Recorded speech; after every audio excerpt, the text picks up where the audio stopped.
MT world facts के मुअज़्ज़ज़ दोस्तों, मैं हूँ मारिया ताहर। जुल्फ़कार अली भुट्टो की मधुबाला से मोहब्बत की मुकम्मल दिलचस्प कहानी। इंडियन अदाकारा मधुबाला, जिनके करोड़ों चाहने वालों में जुल्फ़कार अली भुट्टो भी शामिल थे। जी हाँ दोस्तों, जब भी बॉलीवुड के खूबसूरत चेहरों की बात होती है तो लोग सबसे पहले अदाकारा मधुबाला का नाम लेते हैं, और जैसे ही आप मधुबाला का नाम लेते हैं आपके जहन में उनकी कई तस्वीरें उभरती हैं। दिलरुबा, खूबसूरत, दिलकश और ताजगी से भरपूर, जिसके चेहरे से नूर टपक रहा हो। ये खुसूसियात सोचें तो शायद ही आप मधुबाला के अलावा किसी और चेहरे के बारे में सोच पाएंगे। जी हाँ दोस्तों, मधुबाला को गुजरे 5 दहाइयाँ गुजर चुकी हैं, लेकिन आज भी वो अपनी खूबसूरती और नफासत से भरपूर अंदाज के लिए शोहरत रखती हैं। उनके मदाह उन्हें जिस अकीदत के साथ याद करते हैं उसकी दूसरी मिसाल आज तक नहीं मिलती है। जी हाँ दोस्तों, यहाँ आपको बताती चलूँ कि बहुत कम लोग ही जानते हैं कि पाकिस्तान के भुट्टो खानदान के पास मुंबई के इलाके वर्ली में साहल समंदर के करीब एक पुरतैश कोठी हुआ करती थी। सन 1954 से 1958 के दरमियान पाकिस्तान के साबिक वजीर आजम जुल्फ़कार अली भुट्टो अक्सर इस कोठी में रहने आते थे, जबकि उनका पूरा खानदान पाकिस्तान में मुकीम था। ये वही दौर है जब मुंबई में फिल्म मुगले आजम की शूटिंग चल रही थी। नौशाद याद करते हुए बताते हैं कि इस फिल्म का गाना मोहे पंगड़ पे नंद लाल छोड़ गया रे शूट हो रहा था। जुल्फ़कार अली भुट्टो को ये गाना और मधुबाला इस कदर पसंद थी कि वो इस गाने की शूटिंग देखने रोजाना सेट पर आते थे। वो मधुबाला से शादी के लिए बहुत संजीदा थे और एक बार उन्होंने दोपहर के खाने के दौरान मधुबाला के सामने अपना ये इरादा जाहिर भी किया, मगर जवाब में उन्हें मधुबाला का इनकार मिला। जी हाँ दोस्तों, उस वक़्त किसी ने सोचा भी नहीं था कि एक दिन जुल्फ़कार अली भुट्टो पाकिस्तान के सदर और बाद-अज़ां वज़ीर आज़म बन जाएंगे। जी हाँ दोस्तों, यहाँ आपको बताती चलूँ कि जब इस गाने की शूटिंग हो रही थी तो मुगले आज़म के लच्छू महाराज को एक ऐसी रकासा की ज़रूरत थी जो चेहरे के तासरात और हाथों की हरकत के ज़रिए से गाने के अल्फाज का इजहार कर सके।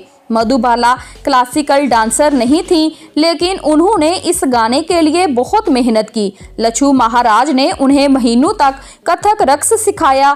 मधुबाला का शुमार इंडिया की खूबसूरत तरीन खवातीन में होता था।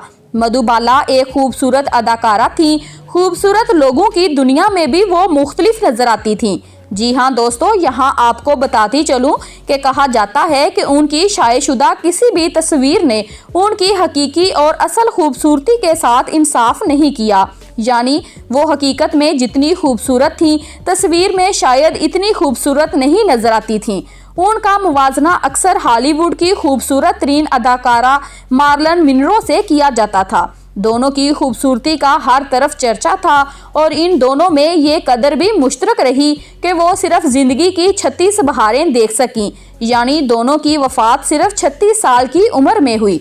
जी हाँ दोस्तों, यहाँ आपको बताती चलूँ कि इस सबसे कता नज़र मधुबाला ने कभी भी खुद को जिनसी अलामत के तौर पर पेश नहीं किया और प्रेस और आम लोगों को हमेशा अपनी निजी जिंदगी से दूर रखा, जबकि मार्लन की जिंदगी का असल बयानिया लोगों से राबता रखना था। जी हाँ दोस्तों, यहाँ आपको बताती चलूँ कि मधुबाला को हमेशा सेट पर वक्त पर आने की आदत थी। कई बार वो फिल्म के हदायतकार से पहले ही सेट पर पहुंच जाती थी, जबकि मार्लन सेट पर इंतहाई लेट आने वाली अदाकारा के तौर पर हमेशा बदनाम रही। मधुबाला के दिन का आगाज सुबह 5 बजे होता था और वो दिन की शुरुआत मुंबई के कार्टर रोड साहल के करीब चहलकदमी से करती थी। जी हाँ दोस्तों, मशहूर अदाकार प्रेम नाथ उन्हें अपना सुबह का अलार्म कहते थे।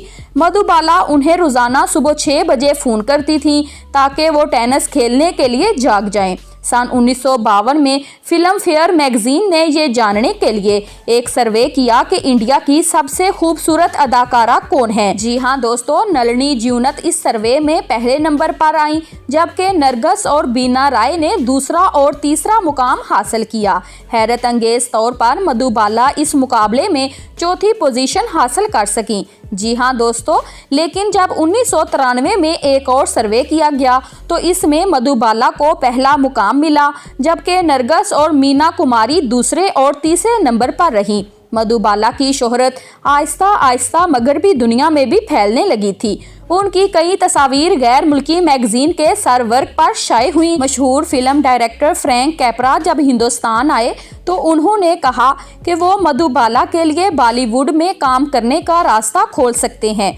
मशहूर फिल्मी सहाफ़ी BK करंजिया अपनी सवाने उम्री में लिखते हैं कि जब मैंने मधुबाला के वालिद अताउल्लाह खान को इस पेशकश के बारे में बताया तो उन्होंने मधुबाला को हॉलीवुड भेजने से ये कहकर इनकार कर दिया कि उन्हें कांटे और छुरी से खाना खाना नहीं आता, लिहाजा मधुबाला के वालिद ने उन्हें हॉलीवुड जाने से रोका। जी हाँ दोस्तों, एक मर्तबा मीनू मुमताज़ ने मधुबाला की खूबसूरती बयान करते हुए कहा था कि उनकी रंगत इतनी गोरी थी कि अगर वो पान खाती तो उसका सुर्ख रंग उनके गले से नीचे उतरता हुआ साफ देखा जा सकता था।